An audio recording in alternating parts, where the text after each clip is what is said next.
डर एक एहसास में आपका स्वागत है। इस चैनल पर आपको सुनने को मिलती हैं डरावनी और सच्ची भूतिया कहानियाँ। अगर आपको ऐसी ही वीडियोस देखना पसंद है तो हमारे इस चैनल को सब्सक्राइब करना ना भूलें। तो अब बढ़ते हैं आज की कहानी की ओर।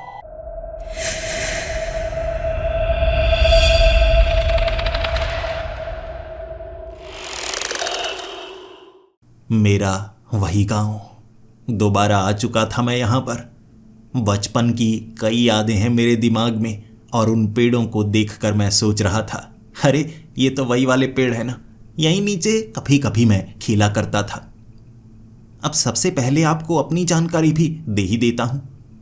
मेरा नाम पंकज है और मैं इस गांव में इसलिए आया हूँ क्योंकि यहाँ पर मेरे दादाजी रहा करते थे और अब मेरे दादाजी की मौत हो चुकी है। मेरे दादाजी एक अच्छे सैनिक थे। आज़ादी से पहले उन्होंने अंग्रेज़ों के लिए जंग लड़ी थी। दूसरे विश्व युद्ध में भाग लिया था मेरे दादाजी ने और ये हमारे लिए गर्व की बात थी। लेकिन उससे वापस आने के बाद उनकी आदतें बदल गई थीं। मैं तो उस समय पैदा भी नहीं हुआ था, लेकिन मेरे पिता बताते हैं मुझे। यहाँ आकर सबसे पहले उन्होंने गांव में एक बड़ा घर बनाया, जंगल के बिल्कुल पास, जहां पर कोई रहना पसंद नहीं करता था। उन्होंने उस जमीन को खरीदा, वहां बड़ा घर बनाया। फिर शहर में जमीन को खरीदा, वहां पर और भी ज्यादा बड़ा घर बनाया और सभी परिवार वालों को शहर भेज दिया। और उन्होंने कहा कि मुझे अकेले रहना है, जंगल के पास इस घर में मुझे अकेले रहना है। फिर क्या, वो किसी से बात करना पसंद नहीं करते थे, गांव के इसी घर में रहा करते और उन्हें पंछियों से बहुत ज्यादा प्यार था। ये गांव वाले बताते हैं। उन्होंने जंगल में कई पेड़ों के ऊपर घोंसले बनाए थे पंछियों के लिए, लकड़ी के छोटे छोटे घर, ताकि जितने भी पंछी हैं वहां पर रह पाए। लेकिन पंछी तो पेड़ों के ऊपर घोंसले खुद ब खुद बना ही लेते हैं, लेकिन हर किसी का एक अलग सपना होता है। जंग ऐसी ही होती है, आपको खून देखने को मिलता है तो कभी कभी कुछ लोगों को सदमा लग जाता है। हो सकता है मेरे दादाजी को बहुत ज़्यादा दुख लगा हो, इसीलिए वो कुदरत के पास रहना पसंद करते हो और शायद जो बुरा किया है उसे बदलने की कोशिश कर रहे हो। इस घर के दरवाजे के पास खड़ा होकर ताला खोल रहा था मैं। दरवाजे की यादें आज भी ताज़ा थीं। मैं यहाँ पर आया तो करता था, दादाजी गुस्सा किया करते थे कि मुझे अकेला छोड़ दो। फिर भी कभी कभी सिर्फ एक दिन के लिए मैं यहाँ पर आया करता और दादाजी ज़्यादातर दरवाज़ा बंद ही रखते, अंदर आने नहीं देते। एक तरफ बना हुआ वो कमरा जहाँ पर मेरे पिता, मेरी माँ और मैं भी रहा करता, लेकिन एक दिन के लिए। घर के अंदर मेरे दादाजी क्या करते हैं किसी को बताते नहीं थे। अब दादाजी की मौत हो चुकी है, घर तो हमारा ही है। मैं इस घर के हर एक कोने में देखूंगा, अपने दादाजी को जानने की कोशिश करूंगा, क्योंकि बचपन से ही दादाजी से प्यार तो करता था। जब दादाजी शहर आते मेरे लिए कुछ ना कुछ लेकर आते और शहर में उनका स्वभाव बिल्कुल बदला सा होता। वो बहुत ज़्यादा खुश होते, रोते, मुझे गले से लगा लेते। जब मैं गाँव में आता वो गुस्से में होते कि तुम यहाँ पर क्या करने आए हो, चले जाओ, एक दिन से ज़्यादा यहाँ पर मत बिताना। ऐसा क्यों था, अब मैं उसे जानने की कोशिश करूंगा।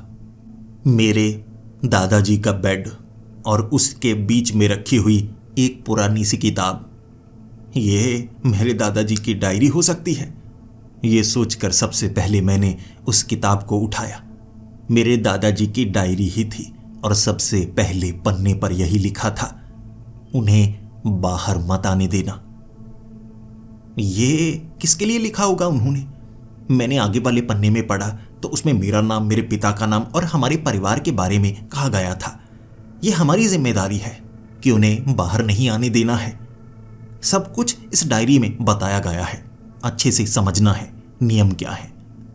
ऐसा लग रहा था मेरे दादाजी को पता होगा, वो एक ना एक दिन मौत को कबूल कर ही लेंगे और उसके बाद इस घर को किसी न किसी को संभालना होगा।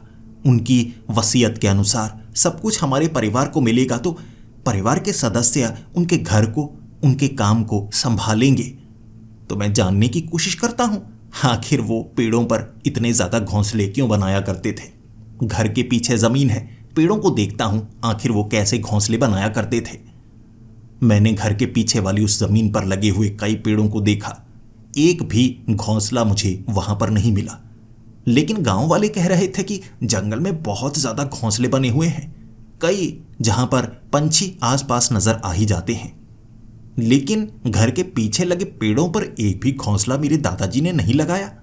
इसका क्या कारण हो सकता है? मैंने दोबारा गांव वालों से बात की और गांव वालों ने बताया कि यह जंगल कोई साधारण जंगल नहीं है। इस जंगल में कई आदमखोर रहते हैं, वो जानवर इंसानों पर हमला करते हैं, इसीलिए उस जंगल में जाने की हिम्मत कोई नहीं करता। लेकिन तुम्हारे दादाजी बड़े हिम्मत वाले हुआ करते थे, एक राइफल लेकर जाया करते थे उस जंगल में और पेड़ों के ऊपर घोंसला लगाकर आते थे और पंछियों के लिए खाना रखकर हर रोज आया करते। उन पर कभी किसी आदमखोर ने हमला नहीं किया था, और लोगों पर बहुत बार हमला हो चुका था। लेकिन दादाजी हर बार जंगल में जाते और वापस आ जाते। कभी कभी 1-2 दिन बाद आते और गांव वाले डर जाते कि उनके साथ कुछ न कुछ हो गया होगा। लेकिन वो मुस्कुराते हुए वापस आते और कभी उन्हें चोट लगी हुई नहीं होती, जबकि उस जंगल में ऐसे ऐसे जानवर रहते हैं जो इंसानों पर बहुत ज्यादा हमला करते हैं। दादाजी की बहादुरी के कई किस्से गांव में मशहूर थे कि एक बार एक ऐसा ही आदमखोर जानवर जंगल से निकलकर गांव में आ गया था। दादाजी ने राइफल चलाकर बिल्कुल 2 फुट की दूरी से उसे मौत के घाट उतार दिया था।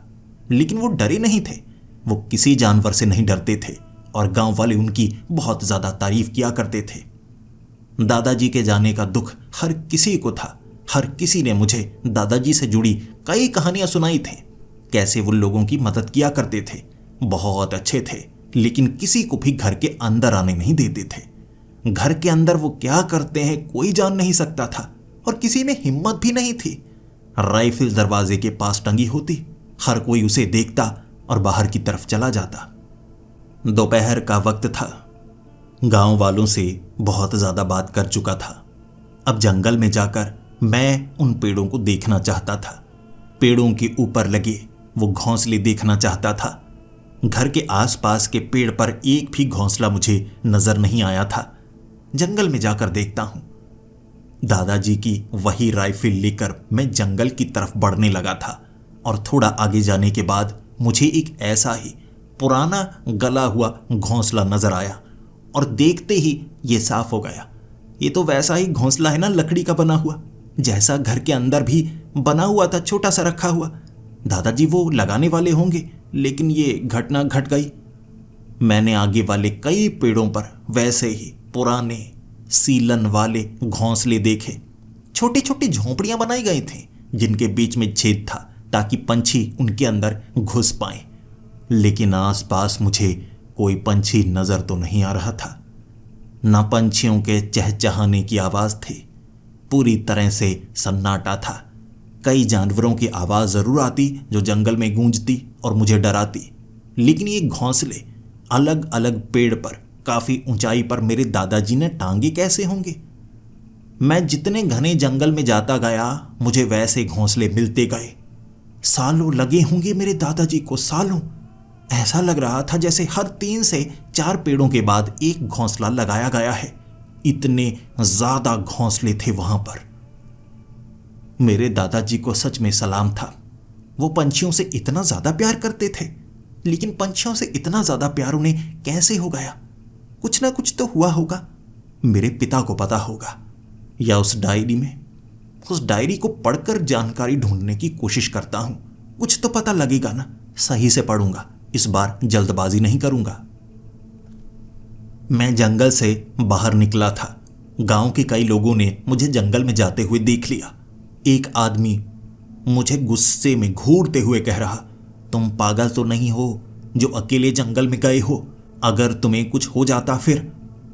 वो जो जंगल है ना, उसे बोलने वाला जंगल कहा जाता है। कहते हैं वहां से आवाजें आती हैं, ऐसी आवाजें जो किसी ने सुनी हुई नहीं होती। नजर तो कोई नहीं आता, लेकिन आवाजें बहुत ज्यादा आती हैं। ना सिर्फ वहां पर आदमखोर हैं, बल्कि कुछ ऐसा है जिसे समझा नहीं जा सकता। तुम्हारे दादा के सिवा इस जंगल में कोई नहीं जाता था। तुम भी उस जंगल में मत जाओ, ऐसा ना हो तुम्हारे साथ कुछ बुरा हो जाए। तुम्हारे दादा बहुत कुछ जानते थे जो किसी को बताते नहीं थे। तुम्हें भी अगर उसका नहीं पता तो जंगल से दूर रहो, जंगल में मत जाओ। गांव वालों ने मुझे कई कहानियां बताई कि गांव के कई लोग दादाजी का पीछा करने के लिए उस जंगल में जाते थे, लेकिन दादाजी वहां गुस्से में मिलते। दादाजी को पता लग जाता जंगल में घुसते ही कि कोई पीछा कर रहा है, चाहे जितनी भी दूरी बनाकर दादाजी का पीछा किया जाए। कुछ तो रहस्यमय था दादाजी के पास भी। और कुछ गांव वाले जो उस जंगल में ये जानने के लिए जाते कि वहां पर क्या है, उनके साथ बहुत बुरा होता।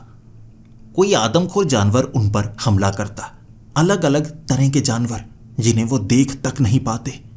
कुछ लोग कहते हैं कि वहां पर पिशाचों का वास है, कुछ लोग कहते हैं भूत प्रेत वहां छिपे हुए हैं जो लोगों पर ना सिर्फ हमला करते हैं, कुछ लोगों को वो मौत के घाट उतार देते हैं, जबकि कुछ लोग जिनके वो हाथ काट लेते हैं, आंखें निकाल लेते हैं, शरीर के अंग शरीर से अलग करके ले जाते हैं, लेकिन नजर नहीं आते। गांव वालों ने मुझे इतना ज्यादा डराया कि घर आने के बाद कुछ सूझ नहीं रहा। डायरी को पढ़ना मैं भूल चुका था। भूख लगी थी, खाना बनाया मैंने, और रात के वक्त बहुत ज्यादा नींद आई हुई थी।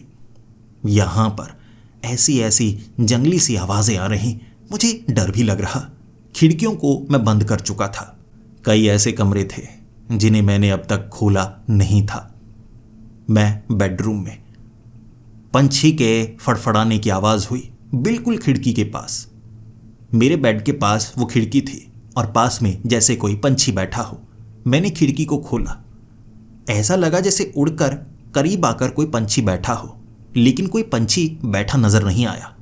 मैंने खिड़की को बंद कर दिया। पंखों के फड़फड़ाने की आवाज काफी बार हुई, लेकिन हर बार खिड़की खोलने के बाद बाहर मुझे कोई नजर नहीं आता। मुझे लग रहा था हो सकता है छत पर आकर पंछी बैठ रहे हों। टॉर्च निकालकर मैंने बाहर झांका था, मुझे एक भी पंछी नजर नहीं आया था। हर बार आवाजें आती पंछियों के पंखों को फड़फड़ाने की, लेकिन नजर नहीं आता। 11 से 12 बजे तक ऐसी आवाजें आती रहीं और उसके बाद टक टक की आवाजें। कई पंछी हैं जो पेड़ के बीच छेद बना लेते हैं घोंसला बनाने के लिए। ऐसा लग रहा जैसे पंखों के फड़फड़ाने की आवाज आती है, फिर खिड़की के पास कोई टक टक कर रहा होता है, जैसे छेद करने की कोशिश कर रहा हो, लेकिन पंछी एक भी नजर नहीं आ रहा था। और वहां टॉर्च मारने पर अगर कोई छिपा भी होता तो नजर आ जाता। कोई नहीं था वहां पर। मुझे थोड़ा सा डर लगा। गांव वालों ने भूतों की कई कहानियां सुनाई थी, कुछ असली लग रही, कुछ नकली लग रही, लेकिन मैं तो डर चुका था ना। अब नींद मेरी उड़ चुकी थी, तो मैंने सोचा बाहर जाकर बैठता हूं, कुछ आराम करता हूं, दादाजी की पुरानी चीजों को देखता हूं। दादाजी ने घर में लकड़ी काटने के कई औजार रखे हुए थे, जबकि कई हथियार भी रखे हुए थे, हो सकता है आदमखोर से लड़ने के लिए। वहां पर लकड़ी के बने कई घोंसले थे, कुछ नए कुछ पुराने। मैंने एक घोंसले को पकड़ा जिसमें छेद जरूर था, लेकिन एक हल्का सा मोटा दरवाजा भी बनाया गया था। पंछी दरवाजा नहीं खोल सकते तो घोंसलों में दादाजी दरवाजा क्यों बनाया करते थे? जैसे ही मैंने ये सोचा तो बचपन की एक याद मेरी आंखों के सामने घूमने लगी। तब मैं बहुत छोटा था, यहां पर आया था। दादाजी बहुत ज्यादा गुस्से में थे कि तुम यहां पर क्या करने आए हो। मेरे पिता ने कहा था शाम को चले जाएंगे, रात यहां पर नहीं बिताएंगे। तब जाकर दादाजी ने कहा ठीक है, और साथ वाले कमरे में रहने के लिए कहा था, जो घर के बाहर था। वो घर के अंदर तक हमें आने नहीं दे रहे थे। उनके हाथ में एक घोंसला था। जब वो बाहर वाले दरवाजे पर ताला लगा रहे, घोंसला उन्होंने नीचे रखा था। मैं तो छोटा था, भाग कर आया, घोंसले को उठाना चाहता था, दरवाजा खोलना चाहता था। दादाजी ने गुस्से में मुझे कहा था, घोंसले को मत खोलना, पागल हो तुम, वो तुम्हें देख सकते हैं। कांपती हुई आवाज में उन्होंने ये कहा था। आज तक दादाजी के वो शब्द मुझे याद है। मेरे पिताजी से मेरे दादाजी का झगड़ा हो गया था। मेरे दादाजी नहीं चाहते थे कि मैं वो पंछी का घोंसला खोलूं, लेकिन क्यों, क्या था उसमें, दादाजी ने कभी नहीं बताया।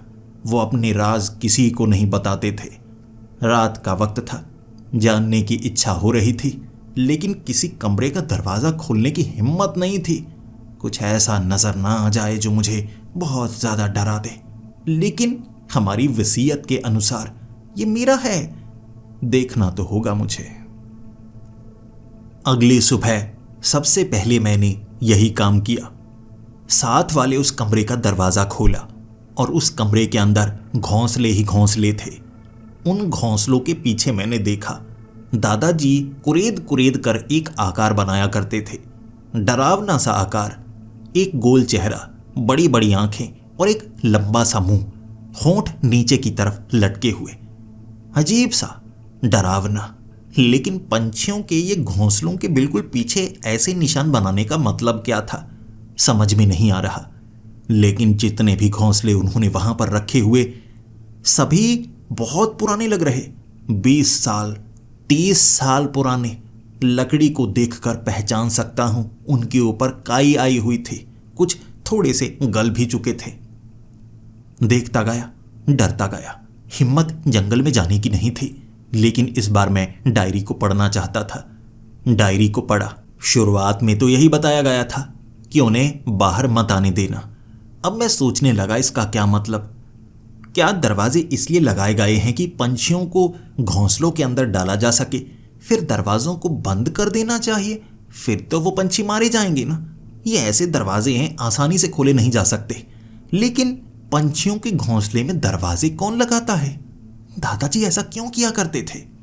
डायरी के आगे पढ़ा मैंने और उसमें बताया गया था, अगर उन्हें खाने के लिए चूहे दोगे तो कुछ नहीं होगा, लेकिन अगर उन्हें खाने के लिए मांस दोगे तो और भी ज्यादा शांति मिलेगी, आराम मिलेगा। इसका क्या मतलब? पंछियों से प्यार करने वाला चूहे मांस की बात क्यों कर रहा है? पंछी चूहे नहीं खाते, मांस नहीं खाते। हाँ, कुछ पंछी हैं, बाज, गिद्ध, कुछ ऐसे पंछी हैं जो ऐसी चीजें खाते हैं, लेकिन उन्हें खाने के लिए चूहे मांस कौन देगा? ऐसा तो कोई नहीं करता होगा। क्या दादाजी ऐसा क्या करते थे? सोचने को मजबूर। और जब मैंने दूसरा कमरा खोला था, उस कमरे में कई पिंजरे थे। एक फ्रिज थी, बड़ी फ्रिज। उस फ्रिज में सड़ा हुआ मांस था, पता नहीं कब से पड़ा हुआ। दादाजी ने रखा होगा। उनकी मौत के बाद मैं लंबे समय के बाद आया हूं ना, मांस सड़ चुका था। पिंजरे में चूहे थे जो मर चुके थे। वो जिंदा चूहों को पाला करते थे, पिंजरों में सुरक्षित रखते थे। अब डायरी के उस पन्ने पर लिखे शब्द दिमाग में घूमने लगे। उन्हें चूहे खाने को दोगे तो कुछ नहीं होगा, उन्हें मांस खाने को दोगे तो तुम्हें शांति मिलेगी। इसका क्या मतलब? आखिर दादाजी पागल तो नहीं थे? कमरे में इतने ज्यादा चूहे कौन रखता है? ऐसे मांस कौन रखता है? इतना कोई इंसान खा ही नहीं सकता। पूरी फ्रिज मांस से भरी हुई थी, बकरे का मांस, मुर्गे का मांस, लेकिन सड़ा गला। बदबू भी बहुत ज्यादा आ रही, इसीलिए मैंने उस कमरे को बंद कर दिया। मैं बेडरूम में आ चुका था। कई राज मेरी आंखों के सामने घूमने लगे थे। एक बार मैं दादाजी को जानना चाहता था, उनकी शख्सियत को पहचानना चाहता था। इसका जवाब गांव वालों के पास भी नहीं था, तो मुझे खुद जानना था। शायद मुझे जंगल में जाना होगा, उन घोंसलों के अंदर देखना होगा, या घर में जितने कमरे हैं उन्हें खंगालना होगा। क्या खोलूं किसी और कमरे को? मेरा मन उल्टी करने का कर रहा था। ऐसी बदबू जो शरीर पर असर कर गई। मैं अब किसी और कमरे को खोलना नहीं चाहता था। कुछ समय आराम करना चाहता था। मैंने सोचा थोड़ा घूम कर आता हूं, लेकिन जंगल में नहीं, गांव में घूमूंगा। किसी और से दादाजी के बारे में पूछूंगा। कोई तो ऐसा होगा जो मेरे दादाजी का दोस्त बना होगा, कोई बुजुर्ग जिससे मेरे दादाजी हर बात शेयर करते होंगे। दिन के वक्त मैंने जंगल में जाना ही सही समझा। मेरे पास राइफल थी। मैं ज्यादा गहरे जंगल की तरफ जाना नहीं चाहता था। शुरुआत में आए पेड़ों के ऊपर लगे उन घोंसलों को मैंने देखा और एक बार किसी घोंसले के अंदर देखना चाहता था आखिर उसमें क्या है। आसपास कोई चिड़िया नजर नहीं आ रही थी और ऐसा कैसे हो सकता है? चिड़िया के घोंसले हैं तो चिड़िया की आवाज़ तो आनी चाहिए, आसपास चिड़िया भी नजर आनी चाहिए। एक पेड़ पर चढ़ना शुरू कर दिया मैंने। जैसे ही उस पेड़ के शिखर पर पहुंचा, उस घोंसले के अंदर हाथ मार कर देखा, कुछ तो था उसमें। आगे वाले उस ढक्कन को या कहूं उस घोंसले के दरवाजे को पीछे की तरफ किया मैंने और उसके अंदर देखा। वो कोई पंछी तो नहीं था, छोटे आकार का कोई जीव लग रहा। 2 बाजू, 2 टांगे और ऊपर सर था अजीब सा। ना वो कोई पंछी था, ना वो कोई जानवर था और ना ही इतना छोटा कोई इंसान हो सकता है। चमड़ी पर बाल नहीं थे उसके, लेकिन कुछ अजीबोगरीब था वो। उसके बड़े बड़े दांत जरूर थे, बहुत बड़े बड़े। मुझे तो वो मरा हुआ महसूस हुआ। मैंने उस ढक्कन को लगाया और जल्दी से उस पेड़ से मैं नीचे उतरा। अचानक अब पेड़ों से आवाजें आना शुरू हो चुकी थी, हवा चलने की आवाजें, पत्तियां हिलने की आवाजें। लेकिन मुझे तो हवा महसूस नहीं हो रही। क्या पेड़ हिल रहे हैं? ऐसी ही आवाजें घोंसलों के पास से आने लगी, जैसे घोंसलों के अंदर कुछ हो जो टक टक की आवाज कर रहा हो। ऐसी आवाजें आती जा रही और इन आवाजों ने मुझे इतना ज्यादा डराया कि मैंने तो भागना शुरू कर दिया। मुझे लगा कुछ ऐसा देख लिया मैंने जो मुझे नहीं देखना चाहिए था। मेरे दादाजी हमेशा मुझे मना किया करते थे कि घोंसले के अंदर नहीं देखना है। मुझे टोका था उन्होंने कि वो देख सकते हैं। कौन देख सकते हैं? अब कुछ कुछ समझ में जरूर आया था, लेकिन ये थे क्या या कहूं हैं क्या? मैं जंगल से बाहर निकल आया था। उसके बाद सीधा अपने घर में। किसी गांव वाले को मैं यह बताना नहीं चाहता था, कोई मुझ पर यकीन करेगा या नहीं। और एक और चीज का डर था, ऐसा कुछ जंगल में है, अगर मैंने गांव वालों को बताया, हो सकता है वो मुझे पकड़कर मेरे दादाजी की सजा मुझे देने की कोशिश करें। ऐसा तो नहीं ये छोटे छोटे आकार के जो जीव हैं ये जंगल में लोगों पर हमला करते हैं और लोगों को लगता है जंगल में कोई आदमखोर है। हो सकता है, कुछ भी हो सकता है। इसीलिए इसके बारे में किसी को बताऊंगा नहीं, खुद ही खंगालूंगा, खुद ही ढूंढूंगा। मैंने जानने की कोशिश की कई किताबों में, लेकिन ऐसा कोई जानवर, कोई जीव, कोई पंछी होता है, मैंने तो एक तस्वीर तक किसी से मिलती हुई नहीं देखी। पूरा दिन लगा दिया मैंने। वक्त रात का हो चुका था। उसके बाद मैं अपने कमरे में ही था, थोड़ा घबराया हुआ। फिर से पंछियों के पंखों की आवाज आना शुरू हो गई। खिड़की के पास से आ रही वो आवाजें मुझे डरा रही और इस बार मैं खिड़की खोलकर देखना तक नहीं चाहता था। कुछ देर बाद खिड़कियों पर टक टक की आवाजें होने लगी, जैसे कोई छोटा पंछी अपनी चोंच बार बार दीवारों के पास या खिड़कियों के पास मार रहा हो। ऐसी आवाजें बहुत ज्यादा हो रही थी।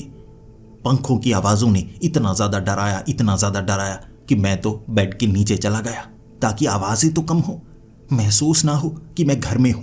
लाइट्स मैंने बंद कर दी थी। फिर दरवाजे पर जोरदार खटखटाहट की आवाज हुई। मुझे लगा कोई होगा, आसपास से आया होगा, कोई गांव का आदमी होगा। एक तो घर गांव से थोड़ा दूरी पर है, लेकिन किसी ने आवाज तो सुनी होगी। बाहर जाकर देखता हूं, ये पंछी की गई आवाज तो नहीं लग रही। मैंने जैसे ही उस दरवाजे को खोला था, आगे बहुत ज्यादा अंधेरा था और कुछ था जो मेरी आंखों से टकराया था। कोई पंछी होगा या उसके पंख। मेरी आंखें तो बंद हो गई, लेकिन मेरी पीठ पर किसी ने खरोंचा था, मेरे कंधे पर किसी ने खरोंचा था और इतने जोर से खरोंचा, क्या बताऊं। वो पंछी तो उड़कर निकल गया, मुझे दिखा तक नहीं। इतने में मैंने आंखें खोली तो अपने शरीर पर वो जख्म बहुत दर्दनाक थे और खून से मैं सन चुका था। मेरे शरीर से खून की बूंदें जमीन पर गिर रही और इतना ज्यादा खून बह रहा। मुझे लगा पहले ये कट को देखना होगा, ठीक करना होगा, वरना खून बहने से मेरे साथ कुछ बुरा भी हो सकता है। मैंने दरवाजे को बंद कर दिया। उसके बाद क्या, जल्दी से मैंने पट्टी लगाई, लेकिन खून रुक नहीं रहा था। मुझे टांके खुद लगाने पड़े। सोच सकते हैं अपने शरीर पर टांके लगाना कितना दर्दनाक होता है, लेकिन मुझे जख्म को भरना था। टांके लगाने की कोशिश कंधे पर की, पीठ पर तो कर नहीं सकता था और किसी और को ये बात बता नहीं सकता था। चुपचाप वो रात गुजारी थी मैंने, और सुबह मैंने कंधे की उस चोट को देखा तो धागा जरूर था जिससे मैंने टांके लगाए थे। जख्म भर चुका था, पीठ पर कोई जख्म नहीं था, ठीक हो चुका। रातों रात ये कैसे हो गया? जबकि जमीन पर पड़े खून के धब्बे ये साफ बयां कर रहे थे कि वो कोई सपना नहीं था, वो सच था। मैं सोच में पड़ा। कंधे के उस धागे को जो मैंने टांके लगाने के लिए इस्तेमाल किया निकाला तो उसके छेद थे, लेकिन कोई कट नहीं था। फिर दरवाजा खोलकर मैंने बाहर देखा। बाहर कुछ खून की बूंदें जरूर गिरी हुई जहां पर मेरे शरीर पर हमला हुआ, और थोड़ी दूर एक और खून की बूंद, यानी जिसने मुझ पर हमला किया था साफ पता चल रहा था वो किस तरफ गया होगा, जंगल की तरफ। मैंने खून की उन बूंदों का पीछा किया। आगे जाकर छोड़ी छोटी छोटी खून की बूंदें, लेकिन सबसे आगे वाले उस पेड़ पर लगा हुआ घोंसला, उस पर पंछी के पंजों के निशान थे, खून से सने हुए। लेकिन वो जो घोंसला था उसके दरवाजे के ऊपर कीले गाड़ी गई थी, कीले, कुछ लकड़ी के हिस्से, कुछ कीले। उस चिड़िया के घोंसले को पूरी तरह से बंद कर दिया गया था। ये किसने किया होगा? गांव में किसी के पास हिम्मत नहीं है जंगल में आने की, और इन पेड़ों पर लगे घोंसलों को छूने की हिम्मत तो कोई कर ही नहीं सकता। या ऐसा तो नहीं कोई गांव वाला ये कर रहा है? मैंने अगले दिन गांव में ढूंढा किसी ऐसे को जो बुजुर्ग हो, जिसकी उम्र बहुत ज्यादा हो, जो मेरे दादाजी से मिला हो, कभी मेरे दादाजी का अच्छा दोस्त रहा हो, जो कुछ जानता हो। दादाजी ने किसी ना किसी को तो बताया होगा ना। मैंने एक बुजुर्ग को ढूंढ लिया। वो पहले तो मुझसे बात करना नहीं चाहता था और डरा हुआ था कि वो जो बोलेगा उसके खिलाफ इस्तेमाल हो सकता है। मैंने कहा मैं केस करने वाला नहीं। उसने कहा मैं पुलिस की बात नहीं कर रहा, कोर्ट की बात नहीं कर रहा, और भी सुन सकते हैं। वो किसके बारे में कह रहा? मैं उसे एक खाली जगह पर लेकर गया, पेड़ों के आसपास और कोई नहीं, और उसने कहा यहां पर सबसे ज्यादा खतरा है, किसी ऐसी जगह लेकर जाओ जहां दूर दूर तक कोई पेड़ ना हो। हम गांव से बहुत दूर निकले थे, एक ऐसा मैदानी इलाका जहां पर फर्श लगा हुआ, और उसने मेरे कान के करीब आकर कहा था, मैं तुम्हारे दादा को जानता हूं, जंग से पहले और जंग के बाद। वो पहले ऐसे नहीं हुआ करते थे, बाद में बदले। वहां पर कुछ तो हुआ था, और उन्होंने बताया था कि वो जर्मनी और फ्रांस के बीच कुछ जंगली इलाके वहां पर तैनात थे, और नॉर्वे की तरफ भी वो गए थे। वहां जंगल में उन्होंने कुछ ऐसा देखा था जो इंसान नहीं था, और जब चारों तरफ से वो घिर चुके थे, उनकी मौत तय थी, तब उन्होंने उससे सौदा किया था, उस जीव के साथ, और उसने तुम्हारे दादा को जीवन दान दिया था। 300 सैनिक थे आसपास घेरे हुए, 300 सैनिक। वो 300 सैनिक मारे गए और उन सबके शरीर के अंग निकाले गए थे। तुम्हारे दादाजी ने तो यही कहा था कि मैंने कुछ नहीं किया, मैंने कुछ को मारा और यहाँ जानवरों ने हमला किया, लेकिन जानवरों ने शरीर को नहीं खाया था, शारीरिक अंग निकाले थे। अब इसके बारे में तुम्हारे दादा ने मुझे भी नहीं बताया, लेकिन उन्होंने इतना जरूर कहा कि वो जो जीव था ना, उससे सौदा जो किया वो बड़ा खौफनाक सौदा था, और उस सौदे को उन्हें मरते वक्त तक निभाना था। फिर वो यहाँ पर आ गए, और सौदे के अनुसार उन्हें जंगल में घोंसले बनाने थे, लेकिन दरवाजे वाले। उनमें चिड़िया नहीं, उनमें कुछ और है, और ये कोई घोंसला नहीं है, ये कैद खाना है। ये पिंजरे हैं, पिंजरे। इन पिंजरों में किसी को कैद किया गया है, और तुम्हारे दादा ने साफ कहा था कोई पिंजरे से बाहर नहीं आना चाहिए, और उन्हें समय समय पर जो चाहिए वो मिलता रहना चाहिए। अगर ऐसा ना हुआ तो वो गुस्से में आ जाते हैं। अगर पिंजरा खुला तो और भी बड़ी मुसीबत आ सकती है। वो जुड़ने लगेंगे।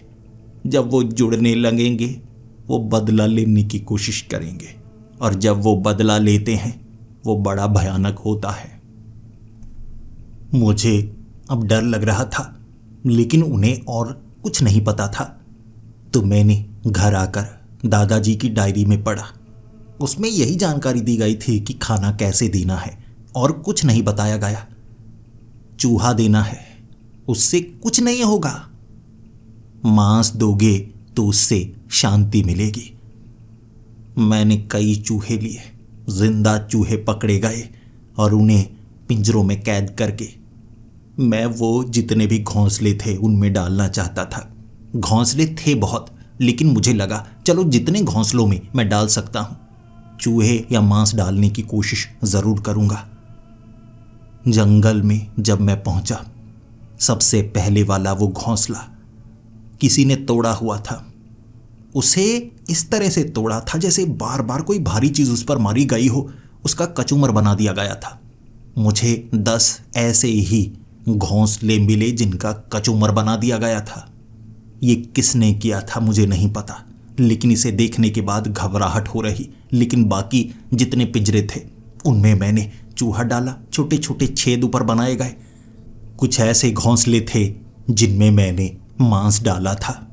ऐसा करके मैं वापस आ गया। मुझे लगा आज की रात तो कुछ ऐसा वैसा नहीं होगा ना। उस रात मैंने कुछ अलग महसूस किया था। रात के वक्त जंगल से आवाजें आने लगी थी, जैसे कोई फुसफुसा रहा हो, बुड़बुड़ा रहा हो। शब्द साफ नहीं थे, लेकिन ऐसा लग रहा कोई बोल रहा हो, और एक आवाज जानी पहचानी लग रही थी, मेरे दादाजी की आवाज। लेकिन यह सच नहीं हो सकता। मेरे दादाजी मर चुके हैं, तो ये सच नहीं हो सकता। ये एक भ्रम है। ये भ्रम है जंगल में। मेरे दादाजी ने सौदा किया था किसी ऐसी ताकत से, उसके फलस्वरूप ऐसा कुछ हो रहा है। मैं पूरा सच जानना चाहता था। आखिर वो जीव क्या है, क्या कर सकता है, और अगर मुझे उसे रोकना होगा तो कैसे रोकूंगा। मैं बस नहीं चाहता था कि वो जो भी चीज़ है वो आज़ाद हो। कुछ ना कुछ गांव में भयानक ज़रूर होगा, मुझे इतना ज़रूर पता था। और आधी रात को मुझे मेरे दादाजी की आवाज़ साफ सुनाई दी थी। वो मुझसे बात कर रहे, लेकिन उन्होंने ये नहीं बताया ये कैसे संभव है। ये ज़रूर कहा कि तुमने नियम को तोड़ा है। मैंने कहा मैंने नियम नहीं तोड़ा, मैंने किसी घोंसले को नहीं तोड़ा। तो दादाजी की आवाज़ साफ थी, तुमने घोंसला तोड़ा नहीं, लेकिन उसे खोला ज़रूर। जो उसमें था वो आज़ाद हुआ। उस दिन तुमने उसका दरवाज़ा खुला छोड़ दिया। ये नहीं करना था। बस फिर दादाजी की कोई आवाज़ नहीं आई, किसी और की कोई आवाज़ नहीं आई। पंख फड़फड़ाने की वो आवाज़ें आती रहीं, आसपास से टक टक की आवाज़ें आती रहीं, और उस रात ये आवाज़ें आती जा रहीं। और मैं तो पहले से सन्न था। कोई मरा हुआ मुझसे बात कर रहा है, ये कैसे संभव हो सकता है। मैं इसे जानूं तो कैसे जानूं। और उसके अगले दिन जो शुरुआत हुई वो बेहद भयानक थी। कई जानवर कटे हुए मिले। कई बाड़ों में लोगों ने गाय भैंसें रखी हुई थी। कई गाय भैंसें रात के वक्त काटी जा चुकी थी। कुछ गाय भैंसों के शारीरिक अंग गायब थे। ऐसा नहीं कि किसी जंगली जानवर ने ऐसा किया होगा, जैसे किसी ने बदला लिया हो।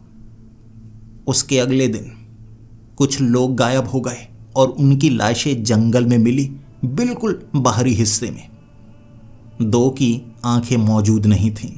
एक की ज़बान को काटा गया था, एक के पैर को काटा गया था, एक की उंगलियां काटी गई थीं। और एक रात में इतनी लाशें मिलना ये खौफनाक था। और आगे आने वाले दिनों में जानवरों की लाशें हर रात मिलती। हर रात जैसे कोई आदमखोर गांव में पहुंच जाता और लोगों का शिकार करता। अगर लोग घरों के अंदर होते तो जानवरों का शिकार करता। लोगों ने घरों के बाहर कुत्ते रखे हुए थे ताकि सुरक्षा हो। उन कुत्तों को रात को काट कर मारा गया था। एक कुत्ता 2 हिस्सों में फाड़ा गया था। काटा नहीं गया, जैसे टांगे और सर पकड़कर खींचा गया हो, और धड़ बीच से कटा हुआ था, फटा हुआ था, अंतड़ियां बाहर गिरी हुई। अगले 5 दिनों तक ऐसा होता रहा। बाड़े के अंदर दरवाज़ा बंद करके रखे गए जानवर भी मारे जा रहे थे, सुरक्षा किसी तरफ नहीं। तो गांव वालों ने यही सोचा कि गांव को छोड़कर जाना ज़्यादा बेहतर होगा।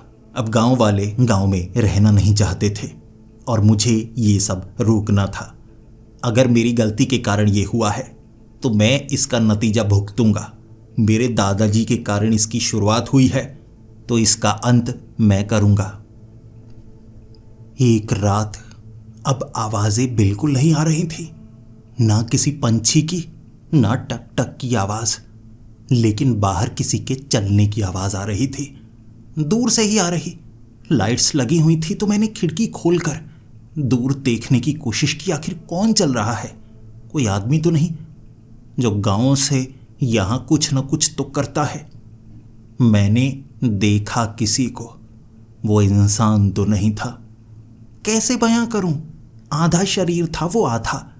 मैं छाती के आर पार आगे वाले पेड़ को देख पा रहा।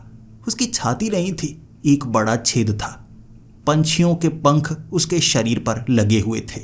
उसका सर भी आधा था जो एक तरफ लटका हुआ, लेकिन इंसानों की तरह वो चल रहा। शरीर थोड़ा नर्म था, बेहुदा, भद्दा, लेकिन भयानक। और तब आसपास से जैसे पेड़ आवाज कर रहे हों, हमें देखने दो, हमें उड़ने दो, हमें देखने दो, हमें उड़ने दो। ये आवाजें दूर दूर से आती जा रही, आती जा रही। मैंने खिड़कियां बंद कर ली। ना मुझसे कुछ देखा जा रहा था, ना कुछ सुना जा रहा था। सहने लायक नहीं था। मैं घबराया हुआ, मेरी सांसें तक रुकने को हो गई। ऐसा कुछ पहली बार देख पा रहा था। भूत प्रेत की बातें सच्ची साबित हो चुकी थीं। अब इसे रोकूं कैसे? मैं उस डायरी को पढ़ रहा था। अलग अलग कमरों में खंगाला मैंने, लेकिन मुझे कुछ भी ऐसा नहीं मिला जो इसके बारे में साफ साफ बताए। जितने भी घर में रखे हुए घोंसले थे वो सभी के सभी खाली थे, जैसे उसका इस्तेमाल अभी होना था या उन्हें पेड़ों के ऊपर से उतारकर यहाँ संभाल कर रखा गया था। लेकिन जानकारी तो मिले, आखिर वो जीव क्या हैं, उन्हें रोकना कैसे है? क्या सिर्फ चूहे और मां से वो रुके रहेंगे? लेकिन जैसी आवाज़ मेरे दादाजी की आई है कि मैंने गलती कर दी है, आखिर सज़ा क्या मिलेगी? गांव के लोग मर रहे थे, जानवर मर रहे थे। कोई था जो शारीरिक अंग चोरी कर रहा था, लेकिन वो शारीरिक अंग चोरी क्यों कर रहा है? क्या चाहिए उसे? उस रात जब मैं बाथरूम में गया था, आईने में मुझे अपना चेहरा अजीब सा लगा था। मेरा रंग अचानक बहुत ज़्यादा काला हो गया। मुझे मेरे नाखून ज़्यादा बड़े हुए महसूस हुए। इतनी जल्दी? कल ही तो काटे थे, और काले काले क्यों हो गए हैं मेरे नाखून? मेरे शरीर पर किसी न किसी ताकत का असर तो हो रहा था, लेकिन मैं करूं क्या, वो मेरी समझ में नहीं आ रहा। तो अगली सुबह मैंने सोचा मुझे किसी की मदद लेनी चाहिए। वो आदमी जो मेरे दादाजी का दोस्त था, उसको कुछ न कुछ तो पता होगा ना, क्योंकि मैं भी एक मुसीबत में फंस चुका हूं। भले ही दिन के वक्त ना मेरे नाखून बड़े थे और ना ही मेरा रंग काला था, लेकिन रात को तो ये साफ साफ नजर आया था। ये कोई सपना नहीं था। तो मैं सीधा उस आदमी के पास पहुंचा, बताया उसे सब कुछ क्या हो रहा है, और वो खुद मुझसे मिलना चाहता था, लेकिन उसका शरीर भी उसका साथ नहीं देता था। उससे खटिया से उठा नहीं जाता था। और उसने कहा, तुम्हें उन्हें रोकना होगा। तुम्हारे दादा की कोई ना कोई चीज़ तो होगी ना तुम्हारे पास। तुमने घर के सभी कमरों में देखा क्या? 10 के 10 कमरों में देख लिया तुमने? मैंने कहा 10 कमरे, लेकिन उस घर में तो 9 कमरे हैं। तब उस आदमी ने कहा, नहीं, तुम्हारे दादा कहा करते हैं कि मैंने 10 कमरों वाला घर बनाया है। ढूंढो 10वां कमरा, 10वें कमरे में भी कुछ ना कुछ रखा होगा। लेकिन उस घर में 9 कमरे थे। मैंने अच्छे से खंगाले, 10वां कमरा था ही नहीं। तो वो बूढ़ा आदमी किस 10वें कमरे के बारे में बोल रहा था? अगर मेरे दादाजी ने उसे कहा है कि मैंने 10 कमरों वाला घर बनाया है, तो 10वां कमरा कहाँ पर है? उस रात मैंने 10वां कमरा ढूंढने की कोशिश की। घर से बाहर निकलकर छत पर तो कोई कमरा नहीं है। क्या तहखाना हो सकता है? अगर तहखाना है तो तहखाने में जाने का रास्ता कहां पर है? घर के अंदर से तो नहीं है। मैं बाहर से ढूंढने की कोशिश करता हूं। चलते चलते घर के बाहर ढूंढते ढूंढते मुझे लगा आसपास कहीं और बनाया होगा, तो मैं जंगल की तरफ बढ़ा। ये मेरी जिंदगी की सबसे बड़ी गलती थी। अंधेरे में जंगल में नहीं जाना चाहिए था। जब चलने की आवाज हुई तो मैं घबराकर पेड़ के पीछे छिप गया, लेकिन वही जीव जो अब अधूरा नहीं था बड़ा हो गया। थोड़ा पूरा पूरा नजर आ रहा। शरीर में छेद नहीं था, नाखून लंबे लंबे थे, आंखें सफेद चमकदार थीं, बड़ा सा सर था। सूंघने की आवाजें आ रही, जैसे वो हवा को बड़ी तेजी से खींच रहा हो। जब वो सांस लेता तो मैं हवा को महसूस कर पा रहा था। वो मेरी तरफ बढ़ रहा, वो मुझे सूंघ सकता था। उसने मेरा पीछा शुरू कर दिया। मैं भागने लगा। वो मुझे पकड़कर कुचल देना चाहता था। उसने एक बार पकड़ा और मैं उससे छूट नहीं पा रहा था, लेकिन किसी तरह कपड़े फट गए। मैं निकला। उसके बाद क्या, घर तक पहुंचना मुश्किल था, क्योंकि उसने मुझे ऐसी जगह पर घेरा था जहां से मैं बच नहीं सकता था। एक पेड़ था पीछे। जोरदार टक्कर मारकर छोटी सी जगह से निकलना चाहता था। तब मैंने देखा उस छोटी सी जगह से निकलकर मुझे बीच में दीवार के अंदर सीढ़ियां नजर आईं। वो दीवार लगभग 3 फुट मोटी थी, लेकिन यही था नीचे जाने का रास्ता, एक अजीब सी जगह से। और वो शरीर में बढ़ा। इतनी संकरी जगह में वो घुस नहीं सकता था। बस फिर क्या, मैं बच गया। सीढ़ियों से मैं नीचे पहुंचा था। अंधेरा था, लेकिन रात मैंने वहीं पर बिताई। अगले दिन टॉर्च लेकर आया और सीढ़ियों के सहारे नीचे पहुंचा तो देखा मैंने ये वो 10वां कमरा था जिसे मेरे दादाजी ने बनाया। बड़ा हॉल, घर के नीचे तहखाना। यहां पर जो था उसकी मुझे जरूरत थी। वहां एक बड़ा चमड़ा लगाया गया, चमड़े का बोर्ड बनाया गया जिस पर एक डायग्राम बनाया गया था। अजीब सा जीव था वो, अजीब सा जीव जिसके शारीरिक अंग अलग अलग, लेकिन उन्हें आकार दिया गया। अब कैसे बताऊं?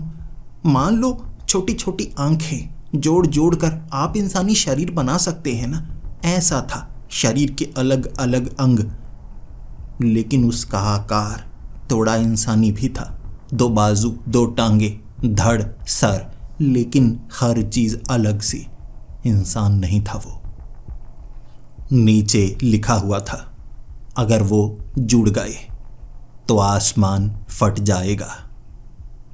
और एक कागज जिसमें लिखा गया था उसे लेमिनेट किया गया था ताकि वो खराब ना हो, उसका इस्तेमाल लंबे समय तक किया जा सके, कोई पढ़ सके उसे अगर उसे मुसीबत महसूस हुई तो। जिसमें लिखा था उसे दोबारा बनाने के लिए जीवित अंग चाहिए, जीव जो जिंदा हो। अगर इंसान हो तो ज़्यादा अच्छा। उनके अंग वो अभी जिंदा होने चाहिए। शारीरिक अंग निकालने हैं और लगाने हैं उस जीव के। उसके बाद वो इंसान मर भी जाए कोई फर्क नहीं पड़ता। वो शारीरिक अंग उस शैतानी जीव से जुड़ जाएंगे। मेरे दादाजी ने नीचे लिस्ट बनाई थी कौन कौन से अंग उन्होंने किस दिन निकाले हैं। मेरे दादाजी शिकार किया करते थे, जानवरों का, इंसानों का। जंगल में लोगों को मारते और उनके शरीर के अंग निकालते इस जीव को देने के लिए, ताकि ये शांत रहे। मेरे दादाजी को जीवन मिला था तो वो जीवन समर्पित था उस जीव के लिए। और मेरे लिए और मेरे पिता के लिए संदेश था मेरे दादाजी का। उन कागज़ों में लिखा हुआ था कि उन घोंसलों को हमेशा बंद रखना, खाना देते रहना। अगर उन्हें खाना ना मिले तो वो जागेंगे, इकट्ठे हो जाएंगे, उसके बाद तबाही होगी। और वो शैतानी जीव ये काम करेगा अगर हम नहीं करेंगे, और उसका ये काम करने का तरीका हमसे ज़्यादा भयानक होगा। मुझे उस शैतानी ताकत को रोकने का तरीका भी उस कमरे में मिला। एक ऐसा मास्क जिसे पहनने पर वो मुझे देख नहीं पाएगा और मैं जंगल में जा पाऊंगा। कोई भी ताकत मुझे नुकसान नहीं पहुंचा सकती। वो लकड़ी का मास्क था। मैंने उस लकड़ी के मास्क को पहना और कोशिश की।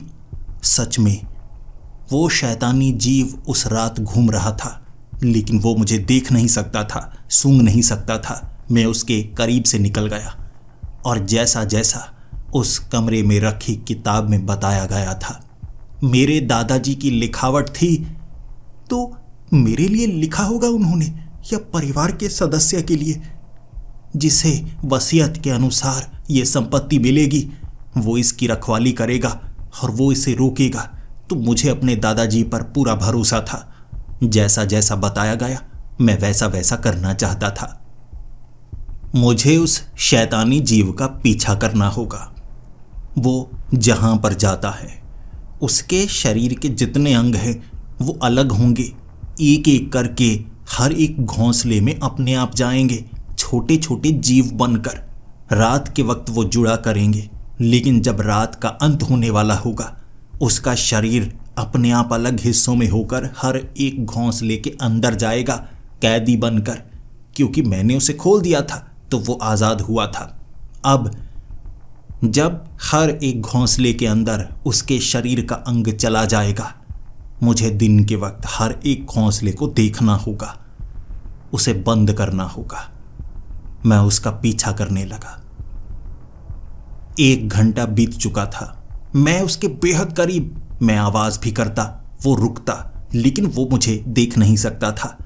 वो चलता गया और मुझे जंगल के उस हिस्से में लेकर गया जहां पर एक बड़ा झोंपड़ा था। बड़ा झोंपड़ा जहां पर एक इंसान रह सकता था, और उसका दरवाज़ा खोलकर वो उसके अंदर चला गया। लेकिन किताब में ऐसा तो बताया ही नहीं गया था। आखिर ये क्या चीज़ है, ये जानने के लिए मैं उसके पीछे पीछे, और जैसे ही मैंने उस घर के दरवाजे को खोला, मुझे धक्का देकर नीचे गिरा दिया गया और उस जीव ने पीछे से वो दरवाज़ा बंद कर दिया। अब वो मुझसे बात कर सकता था। उसने सबसे पहले तो अपने शरीर के अंग जो अपने आप अलग हो रहे वो छोड़े मुझे पकड़ने के लिए। वो लकड़ी के हिस्से बन गए जिससे मुझे ज़मीन के साथ चिपका दिया गया। फिर उसने कहा, वही खून, ये वही खून है, तुमने मेरी मदद की है। मैंने कहा, मैंने तुम्हारी मदद नहीं की, वो मेरे दादाजी थे। उसने कहा, वही खून और वही ताकत। मैंने तुम्हारे परिवार पर एहसान किया था और बदले में मुझे तुम्हारे परिवार का एहसान चाहिए। मुझे तुम्हारे शरीर के अंग चाहिए जिससे मैं शांत रहूं। फिर से मैं कैद हो जाऊंगा। अगर तुम ये दोगे तो मुझे शांत कर सकते हो, अगर नहीं दोगे तब भी तुम मारे जाओगे, लेकिन मैं आज़ाद रहूंगा और इस जंगल में मैं विनाश करूंगा। मैं सोच में पड़ा हुआ और उसने मुझसे पूछा कि मैं क्या चाहता हूं।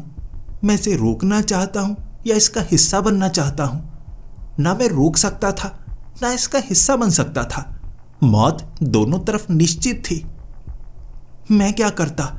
मैं छूटने की कोशिश कर रहा, छूट नहीं पाया। जब मैंने कुछ नहीं कहा तो उसने इसे जवाब में हाँ समझा और मैं जिंदा था। मेरे शरीर के अंग निकाले गए, मेरी आंखें निकाली गईं, मेरी ज़बान निकाली गई, मेरी बाजुओं को काटा गया। दर्द महसूस हो रहा था, लेकिन ना मैं कुछ देख सकता था ना सुन सकता था। दर्द ही दर्द, दर्द ही दर्द, दर्द ही दर्द, दर्द ही दर्द, और फिर शांति। मुझे नहीं लग रहा था कि मैं कुछ देख पाऊंगा। मौत मिली मुझे, लेकिन वो मौत नहीं थी। मैं देख पाया दोबारा, वही एक घोंसले से वो छेद जो उस घोंसले के ऊपर चारा या कहूँ खाना डालने के लिए वहां से मैं घोंसले के बाहर देख सकता था। मेरा ये कैसा शरीर है, मैं खुद को महसूस नहीं कर सकता था, लेकिन रात होते ही उस छेद से घोंसले के बाहर देख सकता हूं। अब भी देख सकता हूं। देख पा रहा हूं मैं जंगल में क्या होता है। बन गया हूं मैं इसका हिस्सा। मुझे मेरे दादाजी की आवाज़ सुनाई देती है। बात कर पाता हूं मैं उनसे, लेकिन वो मुझे जवाब नहीं देते।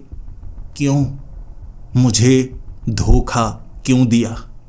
मुझे यहाँ क्यों फंसाया? मुझे जवाब नहीं मिलता। लेकिन फिर से यहाँ कोई आता है इन घोंसलों में चारा डालने के लिए। चूहे या मांस? मेरे पास कोई जवाब नहीं है। मैं अब भी कैदी हूँ। अब भी कोई आता है चूहा लेकर या मांस लेकर। इससे भूख मिटती है, लेकिन मुझे सच अब भी पता नहीं है। इस जंगल में जो आता है या मारा जाता है या इसका हिस्सा बन जाता है।